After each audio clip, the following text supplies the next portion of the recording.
Hello and welcome. My name is Bill, and I thought I'd do a video on gambling. I've got a lot of thoughts about gambling, and I want to just make a few points here and there that I have in my mind. I've spent a lot of time gambling. I'm not completely unsuccessful. I'm not completely successful either. I keep a limit on it. Sometimes I have bad days, sometimes good days, but I'm not someone who's gone bankrupt. I keep it under control, and that's very important. And it's also very difficult. My background is I've studied statistics. I've studied at the University of Warwick Statistics Department, and also I've looked into it from a punter's point of view. I've read the Racing Post. I've read books. Um, and I don't claim to be the world's number one expert, but I do have insights, I believe, and I think I have some things to offer. What I was thinking about was, well, I've just had a session on gambling. I topped up £5. I topped up £5, and I thought I'll see what I can win. And within 5 minutes, 10 minutes at maximum, I'd gone down to 10p on my account, which I left.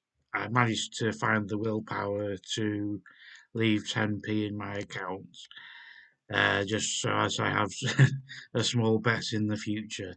Now, I'd say I do have gambling controls on each of my gambling accounts, and in the UK we have they're mandated by law. You have to offer the punters um, weekly, daily, or some form of um, top up limit per time unit. So, for example, I topped up on a particular website and I think a £10 a week limit and a £5 a day limit. So, so I topped up the £5. Now I won't be able to top up on that particular website, but it does beg the question: can't you just open up another account? Now you can go on, the latest or a different website and just open up a new account, but it is a bit of a hassle, and I recommend not doing that.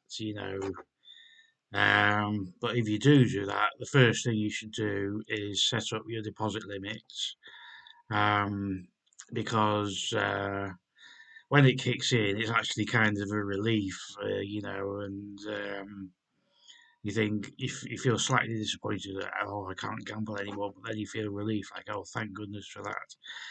So anyway, deposit limits, number one tip. I'm not so keen on the other gambling controls, and there was a bit of a scandal with the Gam Care, I think it was, or I'm not sure exactly which gambling charity, but the gambling charity was basically funded by the gambling companies, so you can see there's a bit of a conflict of interest there.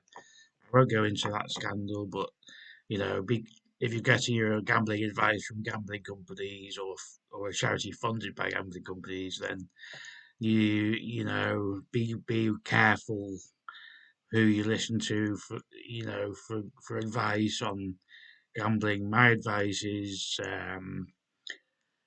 try not to chase your losses, and if you do chase your losses, do have a limit on it. And that's what the deposit limits do. They put a limit on it. You can say, "Oh, I'm down £60 today, but I can't top up anymore." Right, so that's the end of it. You know, I've lost. Reset. There's no particular reason why your next bet should be a win. On average, they're usually losses. So, and the thing is, losing £60 in a day feels absolutely terrible, or whatever amount it might be for you.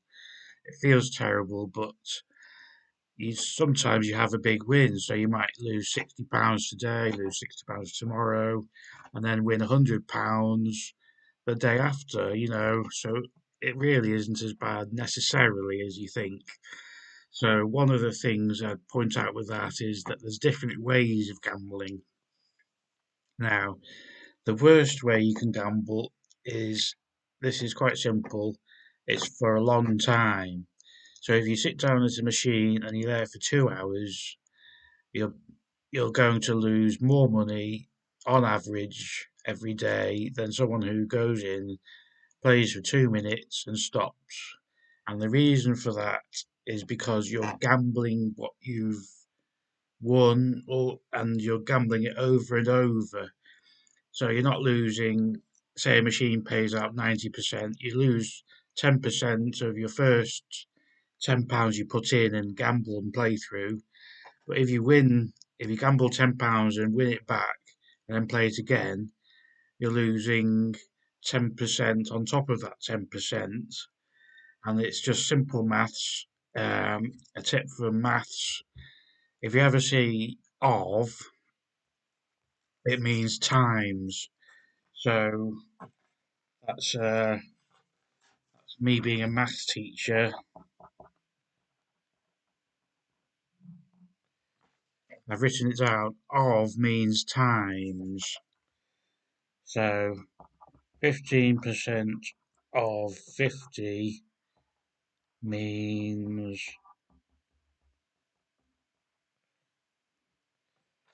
15% of 50 means 0.15 times 50. So of means times. Don't forget that.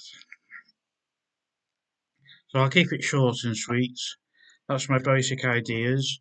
If you've got any questions or criticisms, if you think I'm wrong, please let me know. If you've got any questions, please let me know. I hope someone watches this video. Maybe they will, maybe they won't. Some of my videos get 0 views, but we'll see how this goes. Thanks for watching. Bye.